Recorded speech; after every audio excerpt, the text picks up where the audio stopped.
Salut Moussaillon. Eh bien, on est bien content de vous retrouver. Eh oui, nous qui sommes nés du fruit de votre imagination.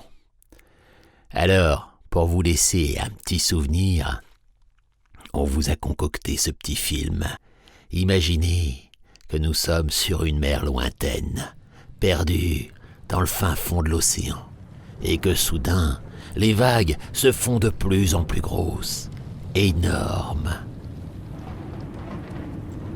Ça ballottait de tous les côtés. C'était le jour, mais le ciel d'orage était noir d'encre. Affalez fuck, bande de limaces d'eau douce!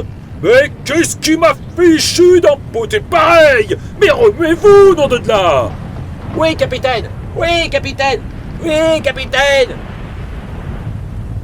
À travers des montagnes d'eau, où les vagues dépassent le cou d'une girafe, un navire se ferait un chemin, baladé comme une coquille de noix dans cette mer déchaînée. Notre navire, le crabe croustillant, faisait face aux éléments. Il avait fière allure, croyez-moi. Des trompes d'eau s'abattent sur le pont. À son bord, nous nous agitons pour éviter de chavirer. Le capitaine claironne ses ordres et notre équipage, habituellement si bruyant, ne dit mot. Fait nécessaire pour y répondre au mieux.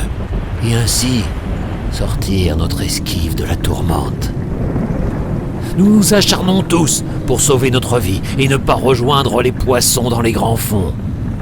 Le combat contre les éléments déchaînés est acharné. Les éclairs zèbrent le ciel. Nous croyons voir arriver notre dernière heure et une issue que nous pensons fatale. Je ne réussis pas à tenir le pont. J'essaye de m'agripper de droite et de gauche, de m'attacher au bastingage ou bien de m'accrocher aux jambes de mes compagnons. Mais rien n'y fait. Je suis ballotté de tous les côtés. Mais soudain, dans un vacarme assourdissant, notre navire s'écrase contre des rochers, envoyant hommes et femmes dans le bouillon. Nous tentons désespérément d'échapper à la noyade. Et c'est le noir.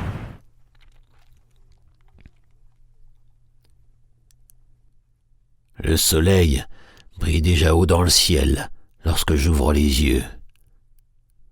Je suis aveuglé par la lumière et mets quelque temps à reprendre conscience.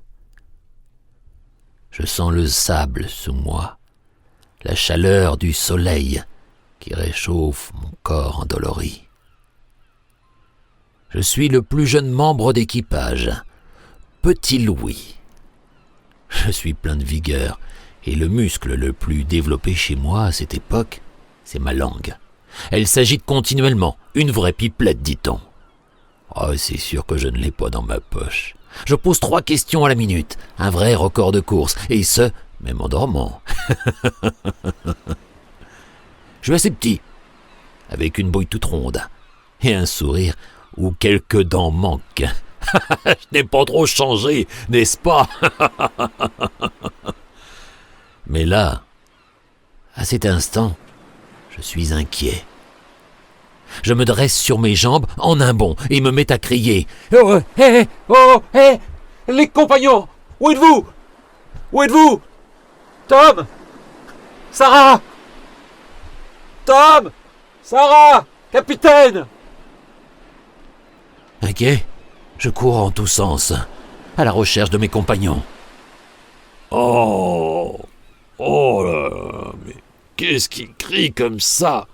Oh, qu'est-ce que j'ai mal à la tête! Là-bas, caché derrière une planche, Tom le râleur. Tom le râleur, on le surnomme comme ça parce qu'il n'est jamais content. Et ça va pas, et patati et patata, il est toujours à se plaindre que tout va mal. Même quand tout va bien. Un ronchon que tout agace. Il est de taille moyenne. S'il ne râlait pas tout le temps, en le voyant, on aurait presque envie de discuter avec lui. Il a toujours les cheveux en pétard, et un petit sourire au coin des lèvres. Il a toujours son chapeau sur la tête, son petit gilet. Et c'est un bon compagnon. Et là, à cet instant, je me jette dans ses bras. « Oh, petit, pas trop de familiarité, s'il te plaît. On dirait que tu m'as jamais vu. Et parle moins fort, un petit peu, hein. Où est-ce qu'on est tombé?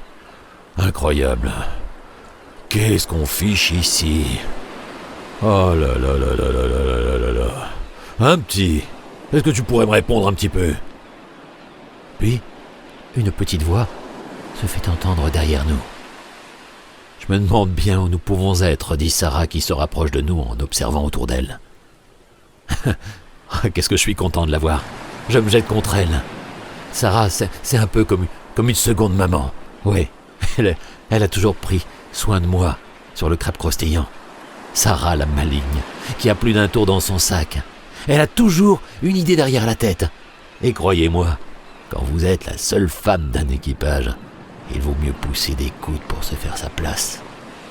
Dans ces cas-là, la tête sert plus que les muscles. Elle est assez grande et a toujours un foulard sur la tête. Son visage est de couleur ébène. Sous son foulard apparaissent quelques mèches bouclées. Qu'est-ce qu'elle est belle, Sarah la maligne.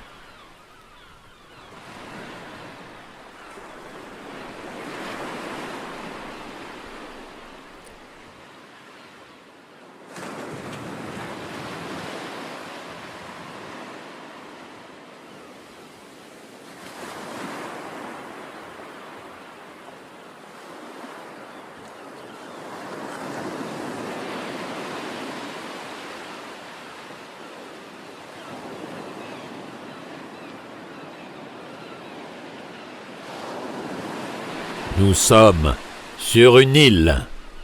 Ça, c'est notre capitaine. Il s'approche de nous d'un pas calme et assuré. Il a fière allure, notre capitaine. Son chapeau sur la tête et sa barbe bien mise qui ressemble à de la mousse, comme si elle était faite d'écume. Avec une odeur de marée basse, malheureusement. Il fait au moins 2 têtes de plus que Sarah, et sa stature est impressionnante. Son regard impose le respect et le silence, derrière des yeux surmontés de sourcils broussailleux. Il sait se faire respecter, et notre équipage lui est tout dévoué. On le suivrait jusqu'en enfer. Malgré les événements, il ne paraît nullement perturbé, et il avance vers nous. Notre équipage n'a pas l'allure de pirate, et si vraiment c'est le cas, il paraît bien peu redoutable. « Mais tu vois où ça nous a mené, tes idioties ?» dit Tom le râleur, en s'adressant à moi. « Mais je ne pouvais pas savoir, moi.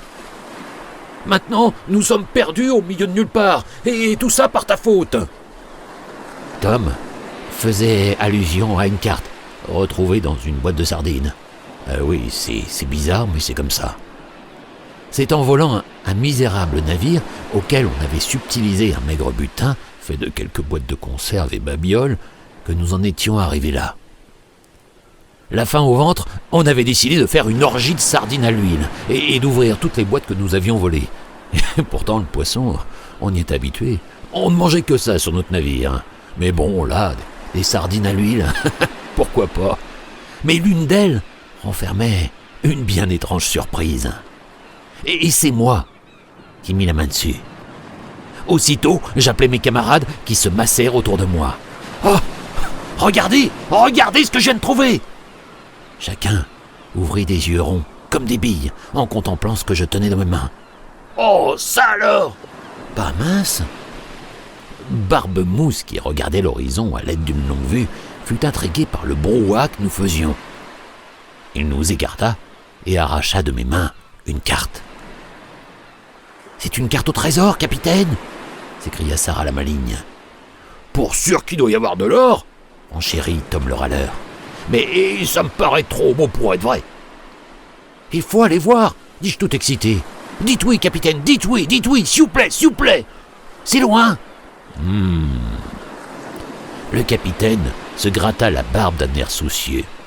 C'est périlleux, et le risque en vaut-il la chandelle?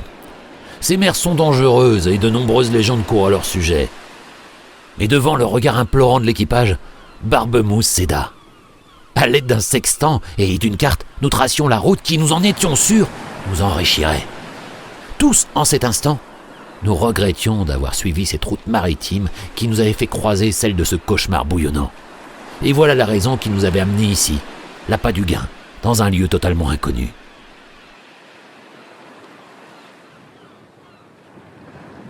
Cet endroit est étonnant, dit Sarah. Rien ici ne ressemble aux choses que nous connaissons. Je me demande où nous avons échoué. J'ai eu le temps de monter sur ce sommet, là que vous voyez un peu plus loin, pendant que vous faisiez la sieste. Et j'ai constaté que nous sommes entourés d'eau. L'île n'est pas immense, mais il y a quelques petites montagnes, et également ce qui paraît être le cratère d'un volcan. Nous sommes sur la plus grande plage. Ailleurs, il y a de nombreuses criques que surplombent des falaises vertigineuses. Il y a également de nombreuses grottes, et il sera facile de s'y mettre à l'abri en cas de gros temps. Enfin, si la place n'est pas déjà prise. Le tout est boisé d'essence d'arbres que je ne connais pas pour la plupart. Quant aux animaux, j'en ai pas vu beaucoup à part quelques singes. Mais soyons sur nos gardes. Allez savoir ce que nous pouvons rencontrer. Une île déserte. Ah bah, super. Ah bah, c'est bien notre veine, dit Tom. C'est peut-être une île au trésor, celle de la carte, criai-je tout excité. Peut-être, dit Sarah, songeuse. Et qui nous dit qu'elle est vraiment déserte, cette île? Toujours est-il que ce n'est pas en parlant sur la plage que nous allons avancer, donna le capitaine. Si nous ne voulons pas terminer rôtis au soleil ou encore mangés par les crabes, il va falloir songer à se mettre à l'abri. Activez-vous. Pendant ce temps, j'irai explorer les alentours. Et c'est là que commence une grande aventure. Sans notre chef pour nous diriger, nous ne parvenons pas tous à nous mettre d'accord. Et sur comment nous protéger dans ce lieu que nous ne connaissons pas. Nous décidons de construire une cabane. Et là, rien n'est simple. On peut même dire que c'est le bazar. On va mettre l'abri près de la plage, comme ça on pourra faire bronzette, dit Tom. Ah bah non, plutôt près des arbres, là. Moi je préfère être à l'ombre, contredit Sarah. Dans la grotte, dis-je. C'est mystérieux et on y sera en sécurité. Ne trouvant pas un terrain d'entente, chacun se met au travail, séparément. Au bout de quelques heures de labeur, nous avions réalisé 3 mini-abris, tous complètement ratés. Celui de Tom, construit avec des feuilles de bananier, s'était envolé dans une bourrasque. Sarah, quant à elle, s'est enfuie devant les serpents géants qui ont envahi sa cabane. Moi, j'ai tout construit à l'envers. J'ai confondu le toit et le sol. J'ai jamais été bon bricoleur. On regarde nos constructions d'un air dépité et attristé, en se demandant ce qui a bien pu manquer à la réussite de nos réalisations. C'est alors qu'on entend la voix forte du capitaine qui revient de son excursion. Mais qu'est-ce que vous avez fait? Un abri chacun? Mais qu'entendez-vous dans l'équipage? Nous regardons en l'air, songeurs, essayant de trouver la solution à la question du capitaine. Équipe? Et on est une équipe ou un troupeau de mouettes? S'énerve-t-il. Nous mettons un certain temps à nous ressaisir. Et c'est Sarah qui, dans un sursaut, s'écrie « Et si on faisait un vote? Chacun choisit et on suit la majorité. » Ouais, bonne idée, dit Tom, en râlant évidemment. Le capitaine, quant à lui, soulève un sourcil broussailleux, car d'habitude, il donne des ordres et sans nous consulter. Faut-il vraiment nous donner le goût du choix? Mais après une hésitation, il lance.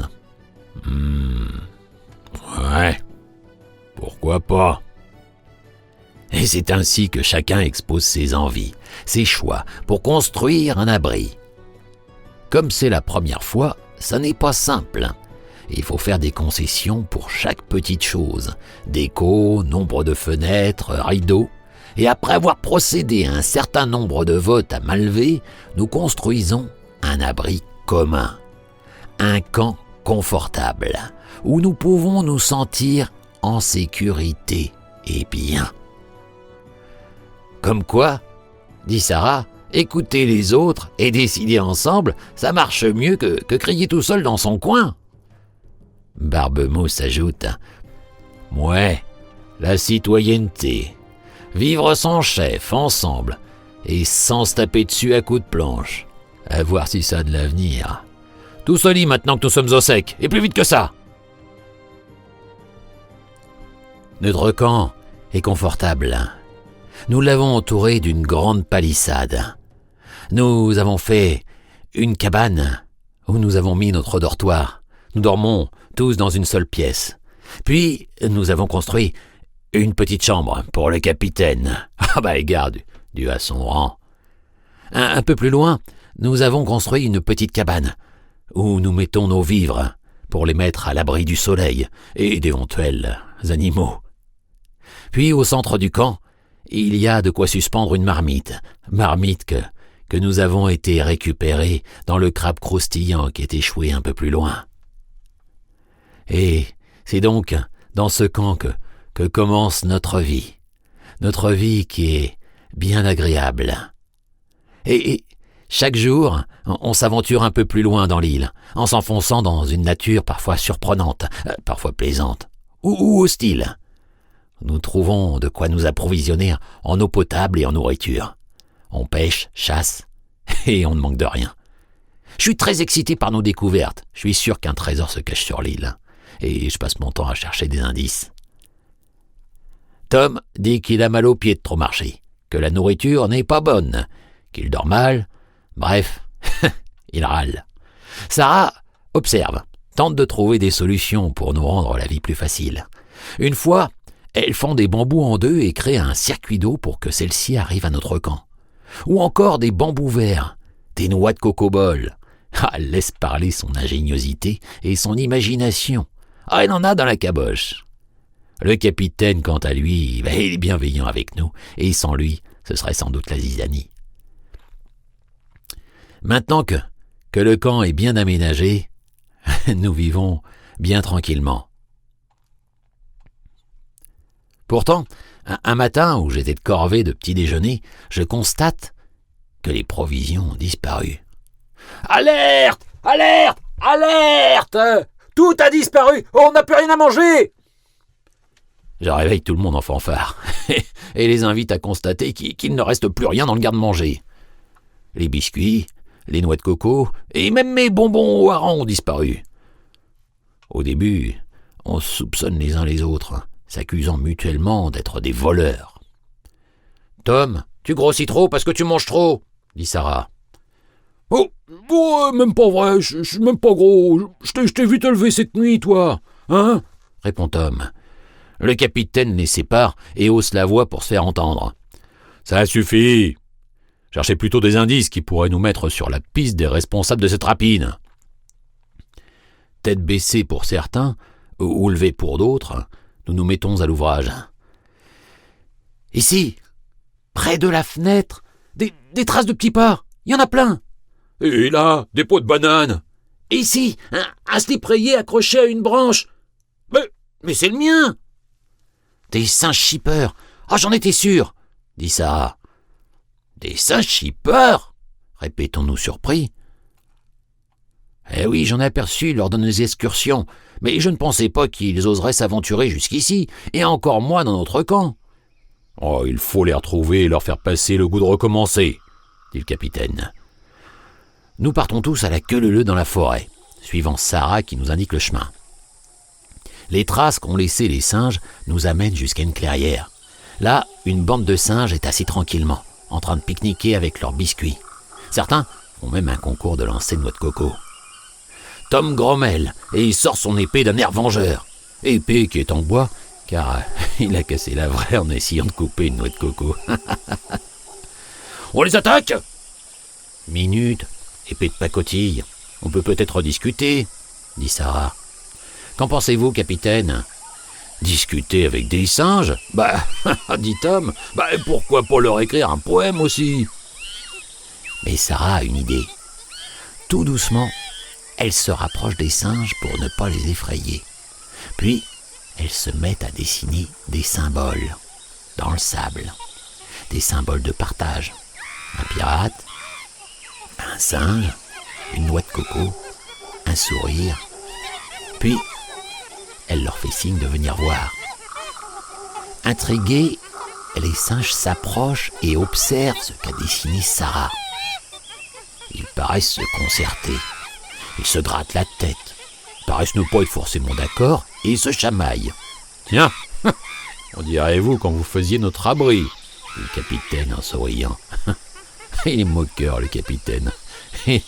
Il a toujours un petit mot pour se moquer de nous, hein, et nous remettre à nos places. Puis, un singe s'approche pour m'offrir une mangue. Un autre rend un biscuit, un peu mâchouillé certes, à Tom. Ah bah évidemment, c'est pour moi le biscuit mâchouillé. Ah bah super. Finalement, nous sympathisons et de manière rudimentaire, on se comprend à peu près. Nous passons un accord, échange de nourriture contre objets rigolos. Les singes adorent les colliers de coquillages, les bouts de corde et le chapeau de Tom qu'ils prennent pour un hamac miniature. Ils sont farceurs et nous taquinent volontiers. Ils cherchent des pouces sur la tête de Tom ou encore me baladent sur leurs épaules. Sarah, elle essaye de trouver comment communiquer avec eux par signes. Et c'est ainsi que les singes deviennent de fidèles visiteurs de notre campement. Comme quoi, dit Barbemousse, mieux vaut discuter que faire la guerre. Ouais, ça reste à réfléchir. Ouais, sauf peut-être contre les moustiques, fit-il en se donnant une claque sur la joue d'un air rageur pour en écraser un. Là, c'est autorisé. La vie s'organise bien, elle devient presque agréable. Nous sommes pourtant plus habitués au plancher d'un bateau sur les grandes mers qu'à la terre ferme. Les échanges avec les singes rendent le quotidien un peu monotone, car ces petites bêtes restent facétieuses et les farces vont bon train. Tom retrouve fréquemment ses vêtements suspendus aux arbres, à croire que nos amis aiment l'entendre grogner.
Mais un soir, un événement vient troubler cette quiétude. Ouais, un événement assez incroyable. La terre se met à trembler, légèrement. Puis soudain, des racines sortent du sol. Des lianes s'enroulent autour des arbres. Nous sommes paniqués. Je me jette dans les bras du capitaine. Eh oui, j'étais petit à l'époque, hein. Il a toutes les peines du monde à me faire descendre. Tom, comme une autruche, se cache la tête sous un tas de bois. Sarah, elle, essaye de garder l'équilibre, telle une danseuse. Puis soudain, une énorme créature surgit. Mi-arbre, mi-caillou, mi-mauvaise humeur. Le gardien de la forêt.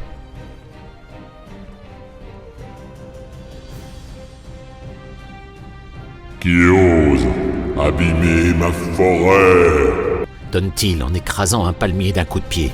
Oh, accidentel, mais impressionnant. Il est mal placé pour dire ça, dit Tom qui vient de sortir sa tête du tas de bois. Bah, il n'y avait rien fait, ce pauvre palmier. Waouh, fait Sarah. Qu'est-ce que ça peut bien être? Moi, j'ai peur et je pleure dans les bras du capitaine. On est curieux et en même temps craintif devant cet impressionnant personnage qui se dresse devant nous et qui paraît de fort méchante humeur. Le gardien est furieux. Il dit que son île est devenue un dépotoir, que nous avons laissé traîner des coquilles partout, dérangé des nids d'oiseaux et chanté faux tous les soirs autour du feu. Enfin, surtout Tom, qui a une voix de crécelle. « Oh, bah même pas vrai !» s'écrie Tom, agacé. « Ma voix est très belle !»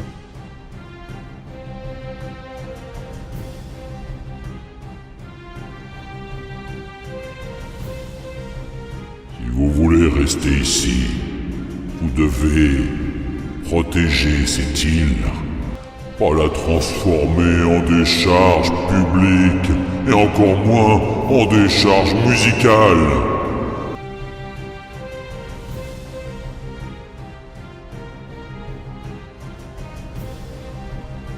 On ne voulait pas faire de mal, dit Sarah. Alors, montrez-le.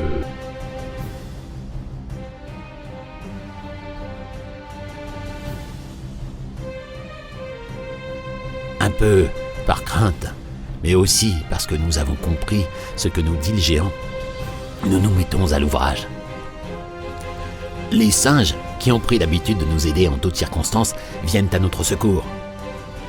Ensemble, nous ramassons tous nos déchets, construisons des nichoirs pour les oiseaux. Nous confectionnons des outils, remuons un peu la terre et semons des graines pour replanter des arbres que nous avons coupés pour faire nos abris. Tom promet qu'il ne chantera plus, au plus grand soulagement de tout le monde présent sur l'île qui applaudit, hommes et animaux compris, ce qui agace passablement Tom, qui s'en va ronchonner dans un coin. Le gardien, pendant que durent nos efforts, nous observe et voit que nous paraissons de bonne volonté et honnêtes. Touché, il nous offre un cadeau magique, une boussole en noix de coco enchantée qui va nous permettre de retrouver notre route sur la mer. Vous êtes sur le bon chemin, petits hommes, celui du vivre ensemble en respectant les autres et ce qui vous entoure. Voyez la nature avec un regard nouveau. Respectez les animaux et même les choses que vous ne comprenez pas. Soyez ouverts et compréhensifs. Armés de la boussole, il ne nous reste plus qu'à remettre le navire en état. Et il y a du travail. Mais le géant allait savoir s'il veut se débarrasser de nous, ou nous remercier. Il nous prête main forte. Et même les singes s'attellent à la tâche. Alors, le géant prend le bateau, qui était encore sur les rochers, il le met sur la plage, et tous, nous nous mettons à refaire le crabe croustillant. Ah, il est un peu étonnant. Les voiles sont faites en feuilles de bananier et de noix de coco.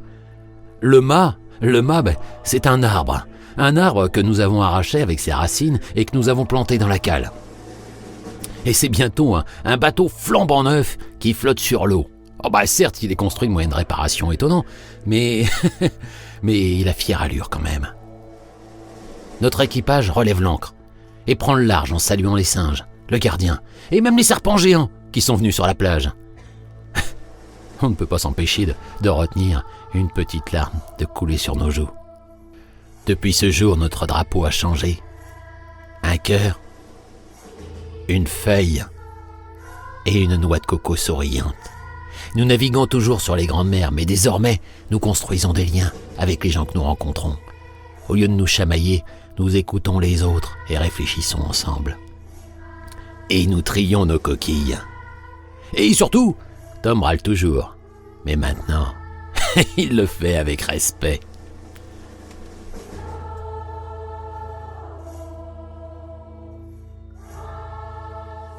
Voilà, c'est la fin de l'aventure, Moussaillon. On espère qu'on vous aura tenu en haleine avec notre petit film. On se recroisera peut-être sur les mers du globe. On se recroisera peut-être sur le crabe croustillant ou dans une taverne ou une autre. Donc, on vous souhaite une belle fin d'année, avec plein de rêves dans la tête, et continuez à faire travailler votre imagination pour faire naître des personnages tels que les nôtres. Allez, au revoir Moussaillon, et à bientôt, qui sait, au revoir.